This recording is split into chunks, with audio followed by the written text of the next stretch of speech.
Audio Jungle.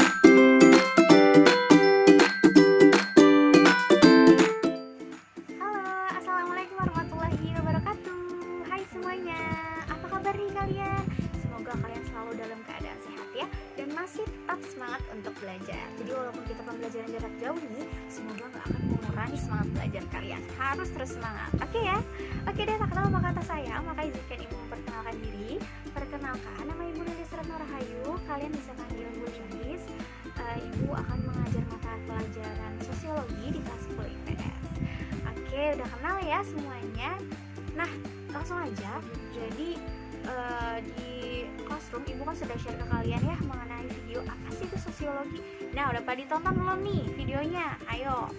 Jadi syarat kalau kalian mau melanjutkan ke materi ini nih, kalian harus tonton terlebih dahulu video mengenai apa sih itu sosiologi.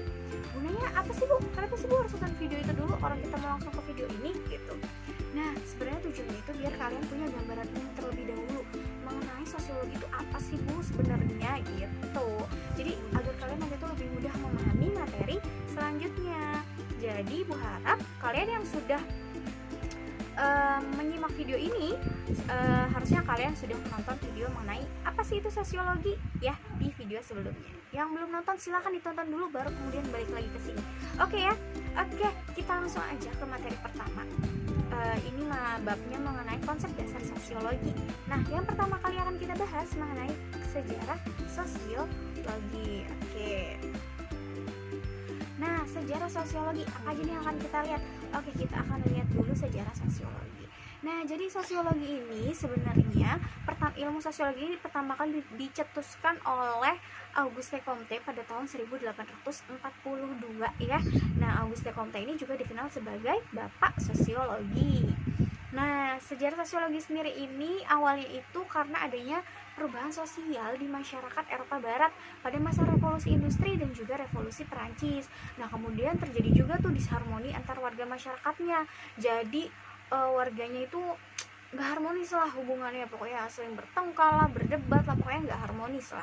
Nah, kemudian ada juga perubahan jangka panjang di Eropa. Nah, akhirnya kayaknya butuh deh nih kita mempelajari tentang sosiologi gitu. Nah, sebenarnya sosiologi ini juga ada pada muncul pada abad ke-19 gitu. Nah, pada saat itu sosiologi itu muncul sebagai respon terhadap modernitas yang ada. Nah, kayak sekarang nih kan teknologi semakin berkembang ya kan, ada peningkatan mobilitas juga, perubahan mobilitas yang berpengaruh kepada masyarakat gitu, dan kebudayaan yang lama juga terus berubah jadinya. Kayak contohnya dulu di Indonesia cuman taunya bahasa-bahasa yang sopan, aku kamu, udah itu aja. Nah, sekarang karena teknologi terus berkembang, kebudayaan juga jadinya berubah dari budaya lama, akhirnya sekarang ada bahasa-bahasa gaul kan, bahasa-bahasa baru gitu kan, yang sekarang sudah deket banget nih sama kehidupan kita gitu. Jadi kemajuan teknologi ini akan mempengaruhi bagaimana sih manusia sebenarnya akan bersosialisasi gitu. Nah, yang selanjutnya kita akan lihat tokoh-tokoh sosiologi. Jadi ini kalau kita ada Auguste Comte, ada Karl Marx, ada Herbert Spencer, ada Emil Durkheim, ada juga Max Weber. Nah, ini beberapa tokoh sosiologi ya. Nah, kita lihat ke asal kata sosiologi. Jadi sosiologi ini sebenarnya berasal dari bahasa Yunani yang pertama itu sosius yang artinya teman, dan logos yang artinya pembicaraan atau ilmu. Jadi ilmu tentang teman gitu bu maksudnya? Nah, bukan gitu maksudnya. Nah, jadi kita lihat sosiologi ini sebenarnya adalah ilmu yang mempelajari tentang kehidupan bermasyarakat, ilmu yang mempelajari tentang tingkah laku individu di masyarakat. Jadi kayak misalkan bagaimana cara kita bersosialisasi, berinteraksi, masalah sosial apa aja sih yang ada di masyarakat tuh kita teliti, kita analisis. Jadi pokoknya tentang kehidupan bermasyarakat gitu. Nah, itu adalah ilmu sosiologi. Jadi kita bicara tentang masalah-masalah sosial yang ada di masyarakat. Paham ya tentang sosiologi pengertiannya? Oke, sekarang kita lanjut ke ciri-ciri dan hakikat sosiologi. Nah, kita masuk dulu ke ciri sosiologi. Ciri sosiologi ini sebenarnya ada 4 ya. Nah, kita lihat nih, yang pertama adalah sosiologi bersifat empiris. Nah, empiris ini artinya adalah pengetahuan yang kita dapetin itu sebenarnya berasal dari kenyataan atau pengalaman tuh, empiris tuh ya, dari pengalaman kenyataan yang ada gitu, dan ada akal ya sesuai logis gitu kan. Nah rasional gitu, nah itu empiris gitu, jadi berdasarkan pengalaman, berdasarkan kenyataan gitu. Kayak misalkan kita lihat kok banyak ya sekarang yang menikah di usia muda gitu, ada pernikahan dini gitu kan, itu berdasarkan sama kenyataan ya. Kenyataannya di daerah saya banyak yang melakukan pernikahan dini gitu, atau kenyataannya adalah ibu punya pengalaman sendiri nih, ternyata saudara ibu ada yang menikah di usia muda gitu. Nah itu berarti ciri sosiologis secara empiris, jadi berdasarkan pengalaman sendiri yang kita alami, berdasarkan kenyataan yang ada di masyarakat itu seperti apa gitu. Nah yang kedua, ciri sosiologi ini bersifat teoritis. Nah teoritis ini maksudnya adalah, jadi kalau kita setelah melakukan observasi, analisis nih di daerah-daerah tertentu, di daerah-daerah tertentu gitu. Karena abis itu kita bisa melakukan analisis, dan setelah itu kita akan membuat teori tentang itu. Misalkan ibu nih melakukan observasi di daerah ibu, atau misalkan di daerah A ibu lihat ternyata ibu melakukan observasi, kok ini banyak anak-anak yang ini ya menikah di usia muda ya gitu. Nah dari situ kan, dari hasil observasi ibu akhirnya nanti akan disusun sebuah abstraksi ya, akhirnya jadi nanti sebuah teori. Akhirnya muncullah teori baru mengenai pernikahan dini. Oh jadi teorinya misalkan pernikahan dini adalah pernikahan yang terjadi antara pasangan laki-laki dan perempuan itu di usia muda. Usia mudanya itu sekitar berapa tahun gitu, nanti akan dijabarkan. Nah ternyata adanya pernikahan dini ini juga berpengaruh terhadap perkembangan psikologis si anak, si ibu, dan si ayah juga gitu. Itu nanti akan dijadikan sebuah teori berdasarkan apa ya, dari hasil observasi kita gitu. Kemudian sosiologi bersifat kumulatif, berciri-ciri ya, ciri-cirinya kumulatif. Nah apa tuh kumulatif? Kumulatif itu artinya sosiologi ini selalu mau memperbarui sesuatu, memperbarui teori-teori yang sudah ada, diperbaiki. Kayak tadi misalkan ada teori tentang bullying ya kan. Nah ternyata sekarang itu semakin berkembangnya teknologi, bullying itu juga ada cyberbullying loh. Ada bullying di media sosial gitu kan, bullyingnya secara verbal gitu. Kalau dulu bullying itu identik banget sama yang namanya kekerasan gitu kan, sampai babak belur lah atau gimana. Sekarang ternyata bullying itu secara verbal loh, dan di media sosial ada namanya cyberbullying. Nah akhirnya karena ciri sosiologi sebagai kumulatif ini, maka nanti teori tentang bullying ini akan diperbarui lagi, diperbaiki. Bahwa bullying ada macam-macam lagi nih, ada cyberbullying sekarang kita kenal. Cyberbullying itu apa, nanti akan dijabarkan lagi oleh beberapa ahli seperti itu gitu ya. Nah kemudian ciri sosiologi yang keempat adalah bersifat non etis. Non etis itu artinya adalah sosiologi itu nggak ngelihat baik atau buruk sesuatu gitu, tapi dia cuma mau menganalisis sesuatu itu. Misalkan kayak ada bullying, ada kenakalan remaja, ada geng motor misalkan, kita nggak, sosiologi itu nggak mandang, oh iya nih orangnya geng motor ini nggak bagus nih, kalau ada bullying ini nggak bagus nih, ini perbuatan buruk. Nah sosiologi itu nggak mandang seperti itu. Sosiologi itu cuma melihat, kita cuma mau analisis kalau bullying di kalangan remaja itu sebenarnya gimana sih bullyingnya.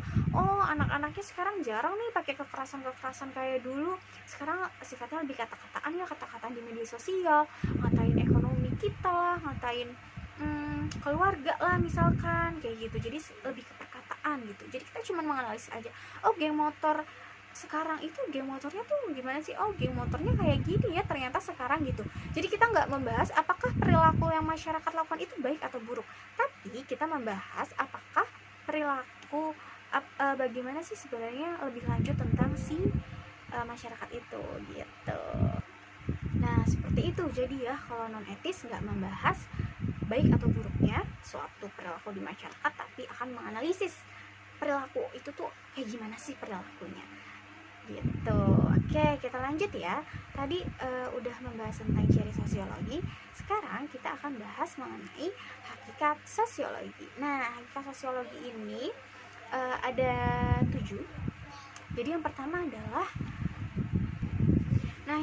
ini adalah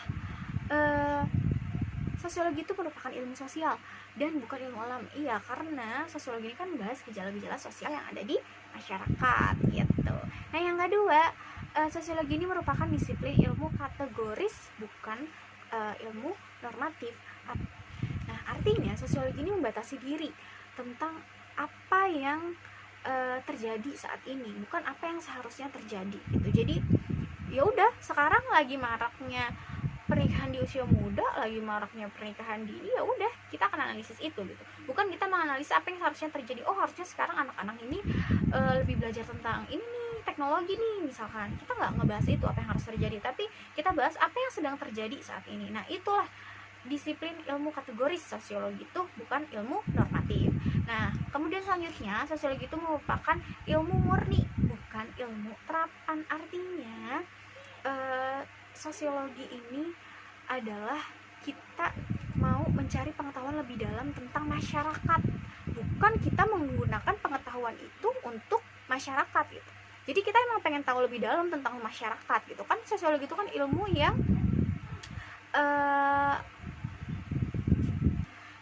mempelajari tentang kehidupan bermasyarakat kan. Nah, jadi kita akan mau memberitahu, mau lebih dalam tahu gitu tentang masyarakat, bukan ilmu yang kita dapetin itu ya kita kasih masyarakat gitu. Jadi utamanya itu sebenarnya pengetahuan murni dan bukan terapan. Nah, yang selanjutnya adalah sosiologi itu ilmu pengetahuan yang abstrak, bukan yang pasti. Nah, jadi sosiologi ini memperhatikan yang namanya pola-pola peristiwa yang terjadi di masyarakat gitu. Jadi bukan kejadian-kejadian yang waktu yang konkret gitu. Jadi pola-pola peristiwanya. Nah, kemudian sosiologi ini merupakan ilmu pengetahuan yang empiris dan rasional ya tadi ya, berdasarkan kenyataan, pengalaman, dan akal sehat tuh. Kemudian sosiologi ini merupakan ilmu pengetahuan yang umum, bukan ilmu pengetahuan yang khusus. Iya, karena kan kita membahas tentang interaksi di antar manusia gitu. Jadi kalau interaksi antar manusia itu kan kegiatan yang umum ya, bukan ilmu khusus gitu. Kemudian ada lagi untuk menghasilkan pengertian dan pola umum. Jadi nanti dari hasil analisis kita, observasi kita lakukan tentang masyarakat, nanti kita akan ada pengertian tentang itu sendiri. Misalnya tadi kita analisis tentang bullying, nanti kita akan sosiologi nanti akan mencoba mengartikan sebenarnya bullying itu apa sih, dan pola umum bullying itu seperti apa, seperti itu. Nah, cukup sekian materi hari ini mengenai sosiologi, mengenai sejarah sosiologi, pengetahuan sosiologi, ciri sosiologi, dan hakikat sosiologi. Semoga pembelajaran hari ini bisa bermanfaat untuk kita semua, dan semoga kalian paham atas materi yang Ibu jelaskan. Kalau memang kalian kurang paham dengan materi yang Ibu jelaskan, kalian bisa tanya ke Bu Lilis ya, atau kita bisa diskusi di classroom. Oke ya, cukup sekian materi hari ini. Kurang lebihnya Ibu mohon maaf. Akhir kata, wassalamualaikum warahmatullahi wabarakatuh.